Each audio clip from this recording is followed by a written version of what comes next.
Bismillahirrahmanirrahim. Assalamualaikum warahmatullahi wabarakatuh.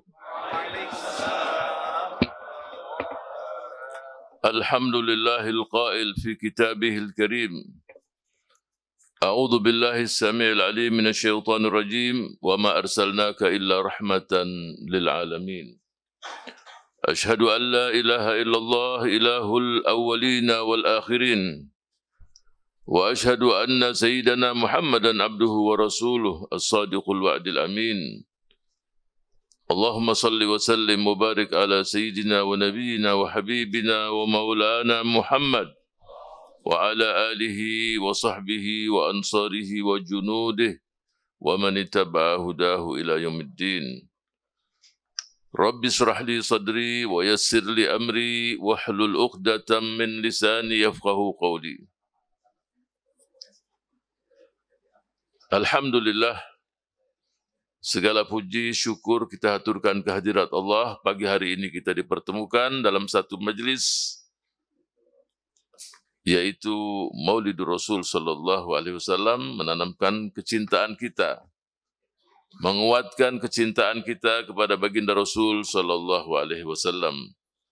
Alhamdulillah, tadi kita sudah mendengar dari para penceramah, Profesor Dr. Buya Anwar Abbas, Wakil Ketua MUI Pusat.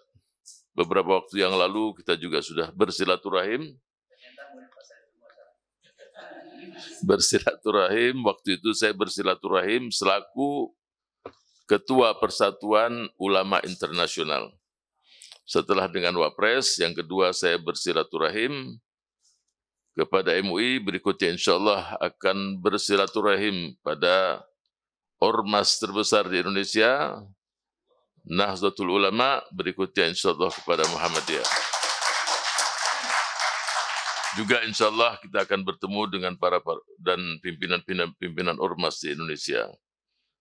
Jazakumullah khair atas pidatonya tadi, ceramahnya yang cukup menarik. Berikutnya juga yang saya hormati, Kiai Haji Dr. Syamsul Ma'arif, Ketua PWNU DKI. Masya Allah, juga ceramahnya cukup menarik dengan beberapa masukan yang sangat indah untuk Partai Keadilan Sejahtera. Presiden Partai Keadilan Sejahtera yang saya hormati dengan seluruh jajarannya, Sekretaris Jenderal, Ketua DPW Partai Keadilan Sejahtera di seluruh Indonesia, hadirin yang hadir secara offline, pimpinan ormas, tokoh masyarakat, para habaib yang saya mohon maaf tidak saya sebutkan satu persatu, dan juga tokoh wanita perempuan yang juga tadi sudah disebutkan nama-nama. Hadirin hadirat yang saya muliakan dan saya banggakan, pecinta baginda Rasul sallallahu alaihi wasallam. Saya tidak akan menceritakan tentang sejarah Rasul sallallahu alaihi wasallam. Semua kita sudah sering mendengar. Tapi semakin kita sering menyebut Rasul kita sallallahu alaihi wasallam, sebenarnya kitalah yang diuntungkan. Apalagi setelah keluar dari majelis, masing-masing kita yang sudah bersalawat 500 kali, ada yang 1000 kali, kita akan mendapatkan balasan yang luar biasa dari Allah Subhanahu wa taala. Jadi kita bersalawat, kenyataannya kita yang diuntungkan. Kita mengatakan Allahumma salli ala Sayyidina Muhammad wa ala alihi wa sahbihi wa sallam. Sekali kita mendapatkan 10 kali. Jadi yang diuntungkan itu adalah kita sendiri. Bahkan nanti ketika masing-masing kita menerima ya hasil atau rapot kita di akhirat, sungguh beruntung ketika dibuka rapot tersebut penuh dengan salawat pada Rasul kita sallallahu alaihi wasallam. Penuh dengan salawat, penuh dengan istighfar, apalagi diberikan rapot tersebut dan tangan kanan kita yang menerimanya. Semoga kita yang hadir secara offline maupun online dan mereka-mereka yang min ahli la ilaha illallah menerima rapornya kelak di hari kemudian dengan tangan kanannya. Amin ya rabbal alamin. Sebenarnya kita masing-masing ini di dunia ya, membangun rumah kita di akhirat. Apa yang kita persiapkan untuk rumah kita? Salah satu tabi'in ditanya, kenapa sih seseorang itu enggan, takut untuk mati? Jawabannya sederhana. Li'annakum ammartum dunyakum wa kharrabtum akhiratakum. Dia takut mati karena dia membangun dunianya, bangun istana di dunia ini, dan dia hancurkan rumah dia di akhirat. Mau pindah dari istana di dunia, kemudian pindah yang rumahnya hancur di sana, pasti enggan. Pasti sangat berat sekali. Baginda Rasul Shallallahu Alaihi Wasallam dengan para sahabat, sering saya katakan, sahabat-sahabat Rasul merasakan sebelum surga di akhirat, mereka merasakan surga di dunia. Mungkin ada yang bertanya, buktinya apa? Kok mereka merasakan surga di dunia bersama Rasul Shallallahu Alaihi Wasallam? Karena mereka tidak mau berpisah dengan Rasul. Bukan level sahabat yang umum. Sahabat yang nomor satu pun mengatakan, Umar bin Khattab radhiyallahu anhu, kalau ada yang mengatakan Rasul Shallallahu Alaihi Wasallam meninggal, aku akan penggal kepalanya. Kan dia nggak ingin berpisah. Perasaan semacam itu merata. Dan setiap sahabat, ini kelebihan junjungan kita, Rasul kita Shallallahu Alaihi Wasallam, setiap mereka, yang anak-anak, yang orang tua, yang dewasa, laki, perempuan, mereka merasa masing-masing dekat dengan Rasul. Saya bisa ceritakan contoh banyak sekali.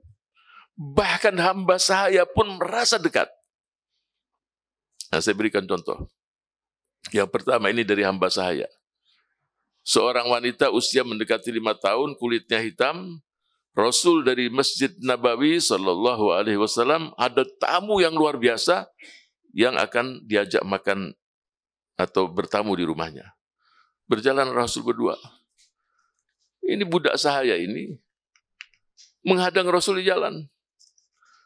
Dia katakan, wahai Rasulullah, majikanku ini membebaniku, aku sudah dalam usia semacam ini.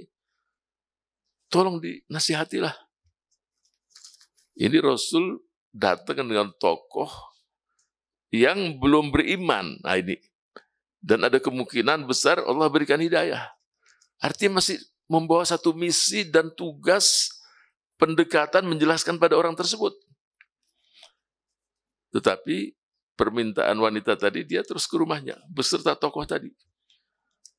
Antum bisa bayangkan bagaimana orang yang usia hamba sahaya punya peluang semacam itu. Sehingga tamu tadi mengatakan tidak mungkin seseorang yang punya akhlak semacam ini kecuali dia adalah para nabi dan para rasul. Sauban juga sering kita dengar berita dan ceritanya. Suatu saat wajahnya pun sudah berubah pula. Rasul menanya, apa perubahan pada dirimu wahai Sauban? Gelisah, sedih, mukanya pun kelihatan pokoknya tampak sekali kesedihan pada dirinya. Wahai Rasulullah, bagaimana aku tidak sedih? Sungguh bahagia aku di dunia ini. Kapanpun aku ingin berjumpa denganmu, mudahlah aku.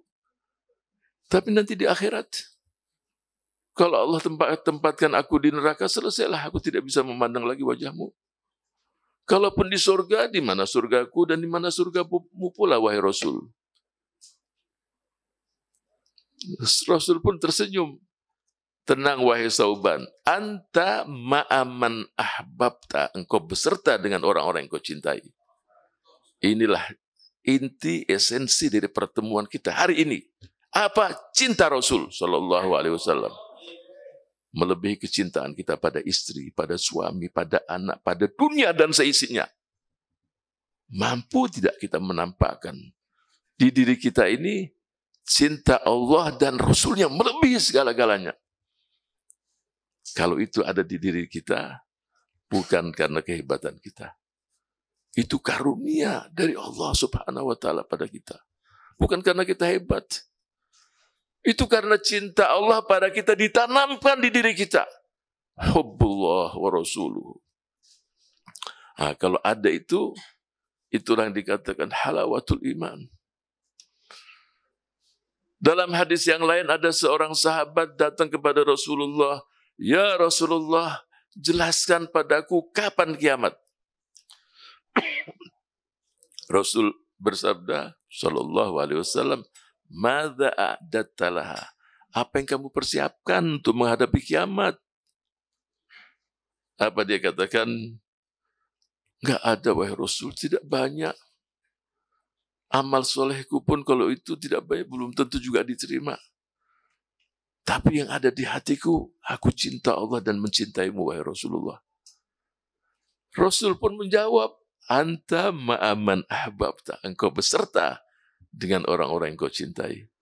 Sehingga Anas ibn Malik yang dampingi Rasul di Madinah, dia mengatakan, ma farihna bisyai'in farahana biqauli Rasul sallallahu alaihi wasallam anta ma'aman ahbabta.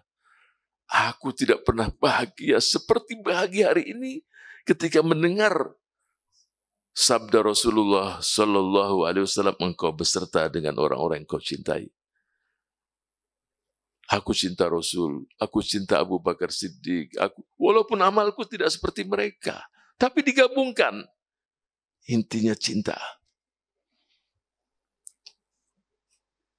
Pasti yang pertama kecintaan pada Allah. Ini manusia di dunia ini, kalau seseorang memberikan uang setiap bulan, taruhlah 100 juta. Wah, dia diperbudak pun dia siap. Kamu ya 24 jam di depan pintu. Kalau ada hari lebih dari 24 jam, dia siap pula. Dia lupa. Itulah yang memang kalau kita membaca kitab Ihya, Al-Imam Ghazali rahimahullah, dia menjelaskan detail. Cinta yang hakiki itu yang tidak boleh kita berikan kecuali pada Allah subhanahu wa ta'ala. Contoh kalau ada seseorang memberikan kita uang 1, 2, 3 miliar. Harus kita tanya, siapa yang menciptakan orang tadi? Dialah Allah. Siapa yang membuat hati orang tadi itu memberikan uang tadi? Siapa? Dialah Allah. Mestinya siapa yang kita cintai? Nah, dialah yang menciptakan dan dia yang membuat orang tadi tersentuh hatinya untuk berinfak, memberikan. Jadi cinta hakiki itu hanya milik Allah subhanahu wa ta'ala. Kemudian, ini saya akan jelaskan sesuatu yang mungkin sebahagian kita menganggap kalau orang berbuat dosa itu berarti tidak cinta. Ini kadang-kadang kan. Padahal, walaupun seseorang berbuat dosa, jangan kamu katakan di hatinya itu, dia itu terus tidak ada cinta. Ini diperhatikan nih. Umar bin Khattab radhiyallahu anhu, dalam hadis yang diriwayatkan oleh Bukhari, hadisun sahih, ada seseorang didatangkan kepada Rasul, seseorang ini bernama Abdullah. Perilakunya sering dia membuat Rasulullah tersenyum. Mungkin lucu di zaman itu ini orang. Sering membuat Rasul tersenyum. Jadi jangan berpikir kalau di zaman sahabat itu tegang semuanya. Tidak, ada yang lucu. Bahkan ada seseorang itu sebelum dia menampilkan lucunya itu wajahnya udah lucu juga. Ada. Tetapi orang ini salah satu kelemahannya adalah pecandu khamar, minum khamar dia. Tapi sanksi ditegakkan. Datanglah dia dikenakan sanksi sekali, dua, beberapa kali. Sampai yang ketiga atau yang keempat didatangkan dan hukum ditegakkan. Nah, setelah ditegakkan hukum, dicambuk dia, jalanlah dia. Ada salah satu yang hadir mengatakan, Allahumma l'anhu. Semoga Allah melaknat dia. Sungguh banyak yang dia lakukan tuh didatang nggak sadar-sadar terus, nggak insaf-insaf terus ini orang. Rasul mendengarnya. Yang diperhatikan nih. Kemudian dia katakan, jangan kamu lakukan begitu. Jangan membuat setan semakin dia berperan untuk mengganggu hati kalian. Fa inni, kemudian Rasul bersabda, ma araftuhu illa annahu yuhibbullaha wa rasulahu. Coba.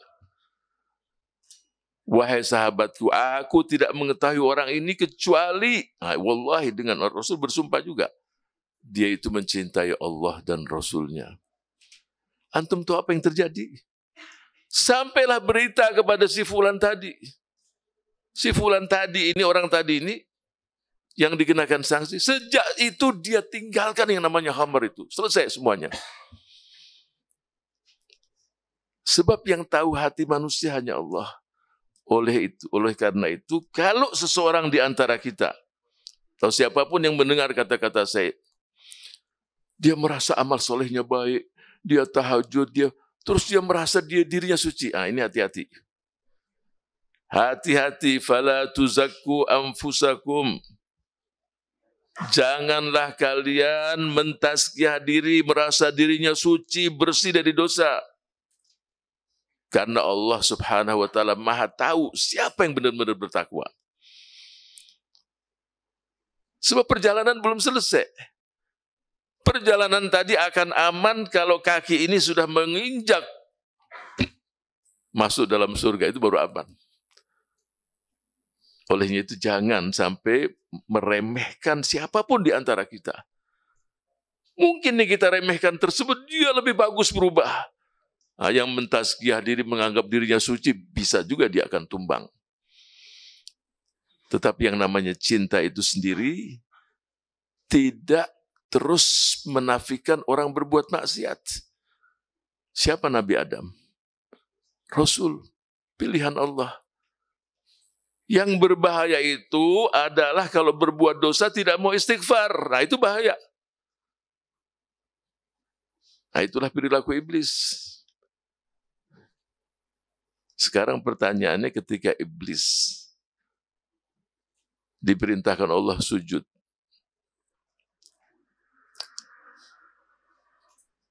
ketika diperintahkan sujud, dia membangkang. Pertanyaan, memang ada iblis yang lain? Dia udah topnya iblis. Siapa yang membuat dia? Itulah namanya karunia Allah. Karena Allah sendiri punya hak mutlak. Siapa yang mendapatkan hidayah dan siapa pula yang mendapatkan kesesatan. Fala yus'al. Manusia tidak punya satu alasan pun menanyakan kenapa Allah lakukan ini. La yus'alu amma yaf'alu wa hum yus'alun. Nah, ini penting sekali. Jangan sekali-kali menanyakan kenapa begini. Bebas Allah. Siapa yang dimasukkan ke surga, siapa yang dimasukkan ke neraka, la yus'alu amma yaf'alu. Tidak punya hak kita untuk menanyakan kepada Allah. Tapi yang terjadi, manusia akan ditanya. Saya berikan logika sederhana. Ini pendekatan aja, supaya kita tahu bahwa manusia ini punya ketentuan dan level tertentu ya sudah di situ. Umpamanya salah satu di antara kita punya rumah, kebunnya di belakang 1 hektar. Ditanamin pohon pisang semuanya. Suatu saat pisangnya mau berbuah, ini ditebang semuanya. Terus tetangganya tanya, kenapa ditebang? Jawaban kita, ini tanah saya. Saya mau tebang, mau tanam yang lain, hak saya untuk di sini. Kamu nggak perlu tanya. Ini contoh saja. Nah, kalau manusia aja bisa jawab begitu, apalagi pemilik alam semesta. Mau apapun bebas, dialah Allah. Yang menciptakan, yang memasukkan di surga. Masing-masing kita tidak tahu perjalanan itu sendiri. Tapi tanamkan cinta tadi. Cinta Allah dan cinta Rasul. Kadang-kadang amal kurang, tapi muncul mahabbah cinta tadi. Itu yang membawa orang terangkat. Anta ma'aman ahbabta, engkau beserta dengan orang-orang yang kau cintai. Kehadiran kita di majelis Rasul SAW agar pulang semakin semangat. Buktinya apa? Kita ikuti Rasul kita SAW. Kita perbanyak salawat. Kita bagaimana berbuat sesuatu yang Rasul senang dengan kita. Wa qul i'malu fasayarallahu amalakum wa rasuluhu wal mu'minun. wa saturadduna ila alimil ghaibi wasyahadah fayunabbiukum bima kuntum ta'malun. Kita tidak diajar untuk retorika. Qul i'malu. Berbuat. Amalmu akan dilihat oleh Allah, oleh Rasul sallallahu alaihi wasallam dan mereka-mereka yang beriman. Salawat yang kita sampaikan sampai kepada Rasul sallallahu alaihi wasallam dengan cara apa yang Allah Maha tahu bagaimana sampainya itu sendiri. Terjadi saudara-saudara kita yang di Cianjur, di Sukabumi, bahkan di Aceh, di Medan, banjir bandang, gempa semua, agar kita kembali kepada Allah. Sebab ketika terjadi musibah, manusia kembali ingat sama Allah. Hampir 90% lebih kapan manusia waktu susah. Ketika sulit ingat sama Allah. Tapi sangat sedikit manusia yang ingat sama Allah ketika dia dalam keadaan senang, dalam keadaan sehat, dalam keadaan bahagia. Sedikit yang ingat. Sehingga dalam sebuah hadis qudsi, kalau hambaku mengingatku dalam keadaan senang, aku tidak akan melupakannya dalam keadaan susah. Pasti akan diingat oleh Allah. Karena ingatnya Allah dalam keadaan senang, sehat. Langka, hampir 90% lebih ketika susah. Nah, disinilah pentingnya ukhuwah insaniyah, ukhuwah wataniyah, ukhuwah islamiyah. Ini diajarkan dalam Islam. Tidak akan kita dapatkan di agama-agama yang lain. Ya ayuhan nas inna khalaqnakum min dzakarin wa untha wa ja'alnakum syu'uban wa qabaila lita'arafu. Semua untuk saling kenal, saling tolong-menolong, saling menghormati. Ukhuwah wataniyah banyak dalam ayat-ayat Al-Quran. Nabi Allah Saleh, Nuh, dan para akhahum salihun. Akhuhum salih. Jadi kalau Nabi Saleh itu diceritakan saudara mereka itu salih. Ainal ukhuwah wataniyah. Nabi Saleh itu dengan kaumnya dikatakan akhuhum. Saudara mereka itu saleh. Ini persaudaraan secara satu bangsa, satu tanah air. Innamal mu'minuna ikhwah. Saudara secara umat Islam. Jadi Majlis Rasul semacam ini membangkitkan semangat kita bagaimana kita berbangsa dan bernegara. Bagaimana kehidupan kita dengan tetangga kita walaupun beda agama. Saling menghormati, tidak saling menyakiti satu dengan yang lain. Nah, kalau kita sebagai umat Islam dan bangsa Indonesia, apa bukti bahwa kita ini memiliki wawasan kebangsaan dan nasional yang jelas? Pertama kita tanya, kamu cinta nggak dengan negeri ini? Cinta. Kamu siap nggak mempertahankan negeri ini? Membela negeri ini? Siap. Kamu siap nggak untuk kita bergandengan tangan mensejahterakan bangsa ini? Siap. Itulah nasionalisme sejati. Jadi jangan kalau seorang Muslim yang asasnya Islam itu, wah itu nggak nasionalis. Nasionalisme yang benar wawasan kebangsaan tadi ya 3 tadi. Cinta nggak dengan negeri? Cinta. Mau agamanya Islam atau agama apapun, kalau itu ya berarti kita satu titik yang kita sepakat. Masih ada 2. Siap nggak membela negara kesatuan Republik Indonesia? Kita punya 17.500 pulau. Kalau negeri ini diserang dan diduduki oleh mereka-mereka yang di luar tanah air kita, musuh umpamanya, kamu siap nggak bela? Siap ketemu kita. Yang ketiga, tidak perlu ditanya apa suku dan agamanya.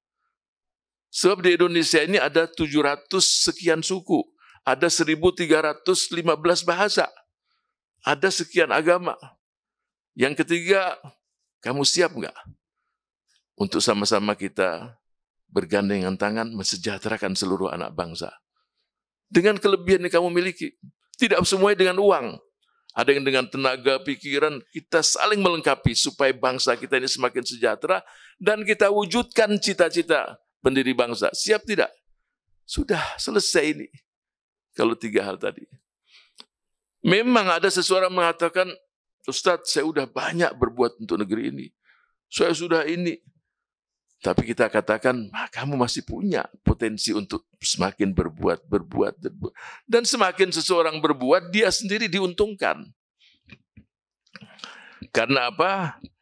Karena pasti kalau seseorang berbuat yang dia cari adalah kebahagiaan. Orang sekarang cari uang untuk apa? Untuk bahagia. Pertanyaannya, mampu tidak dia mewujudkan kebahagiaan 100%? Tidak akan mampu.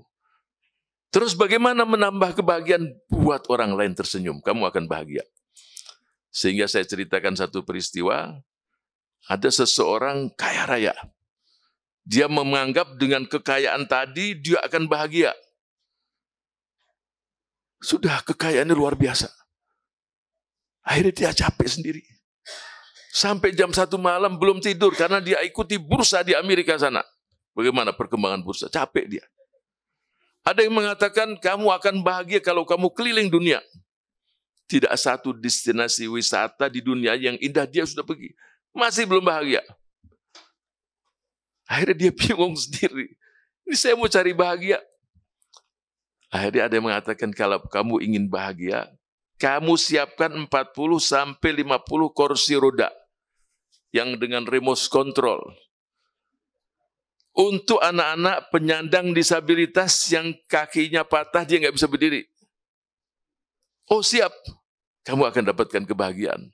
Disiapin 50.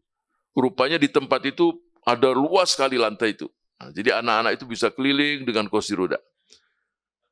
Dia ngelihat anak-anak itu, luar biasa, ceria, gembiranya luar biasa. Dia merasakan kebahagiaan.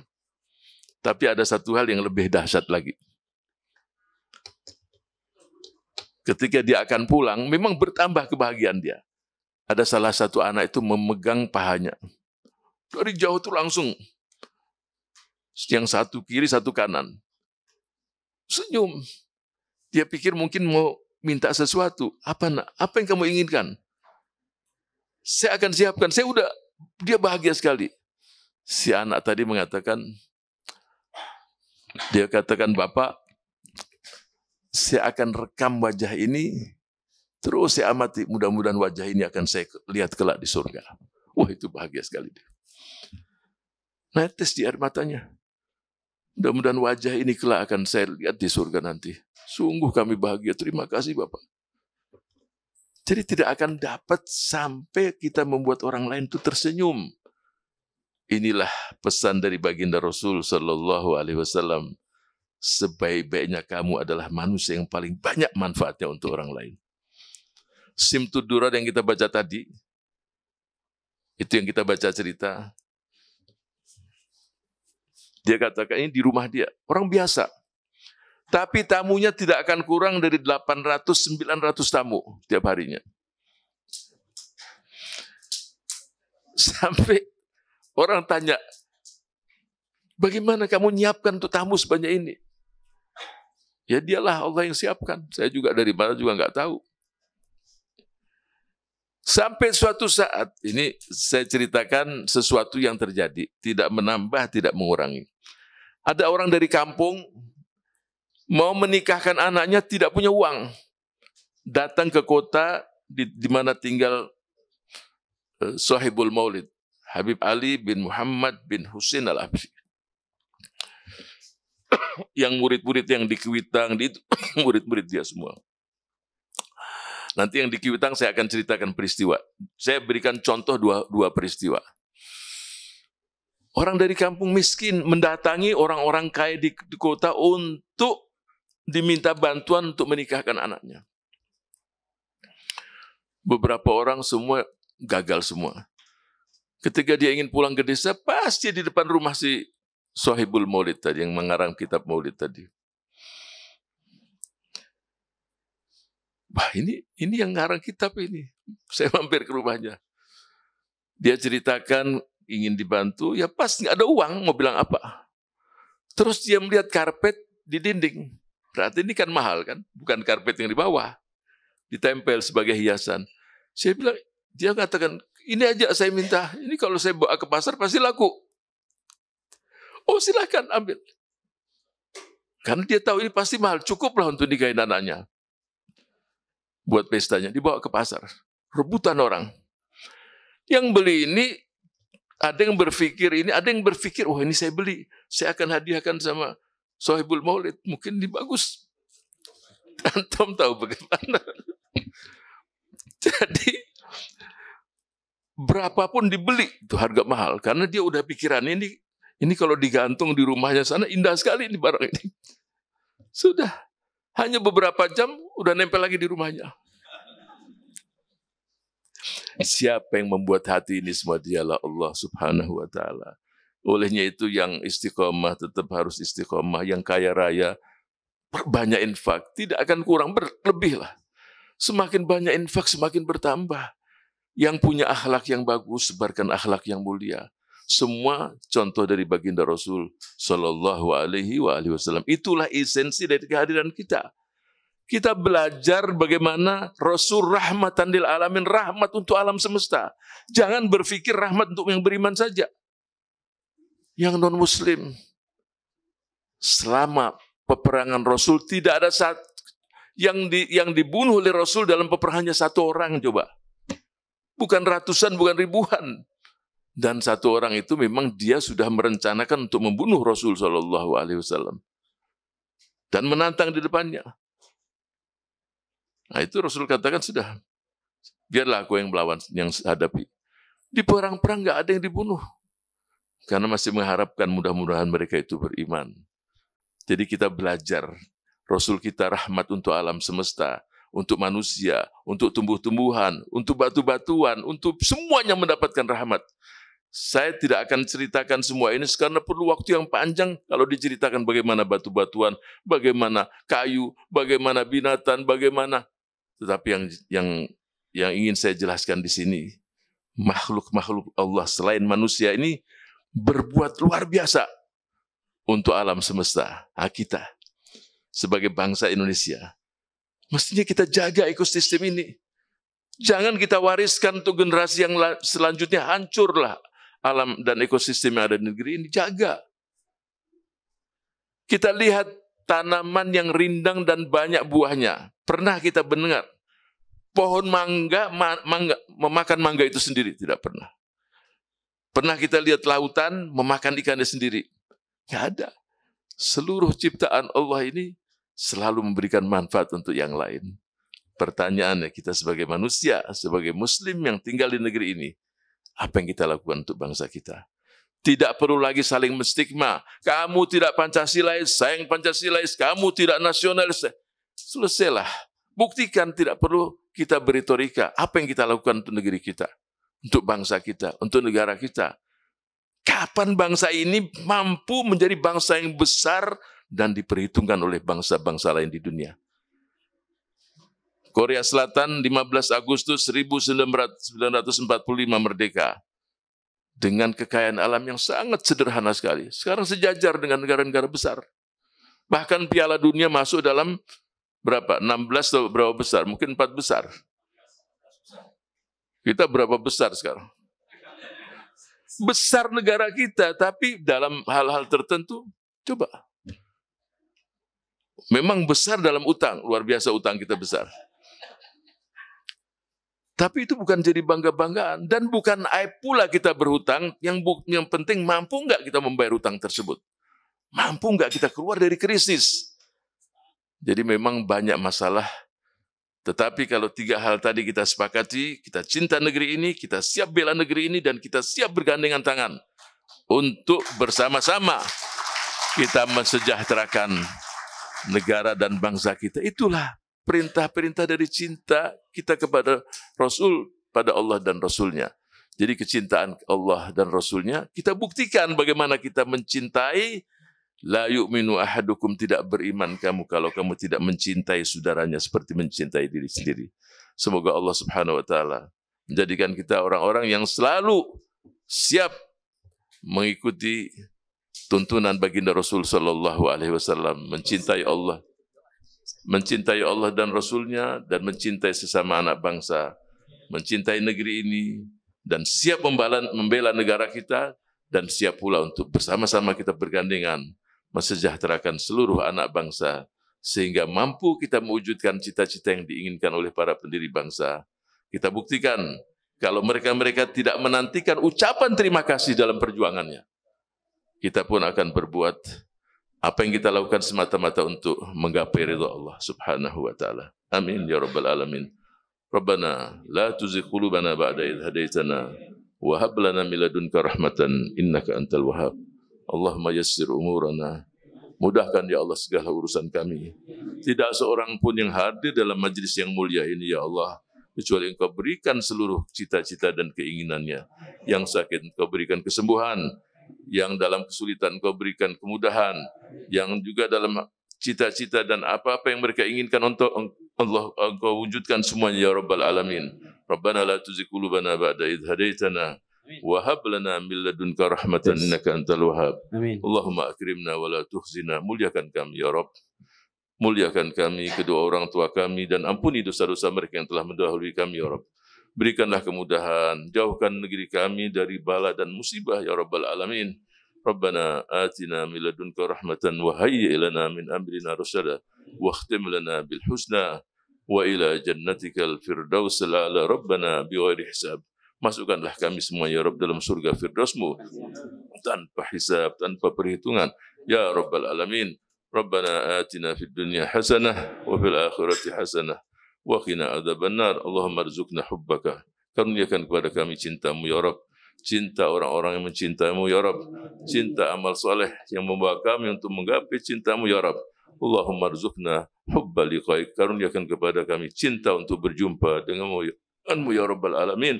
Taqabbal minna innaka antas samiul alim wa tub alaina innaka antat tawwabur rahim. Wa sallallahu ala sayyidina wa nabiyyina habibina Muhammad wa ala alihi wa sahbihi ajmain. Walhamdulillahi rabbil alamin. Wassalamualaikum warahmatullahi wabarakatuh.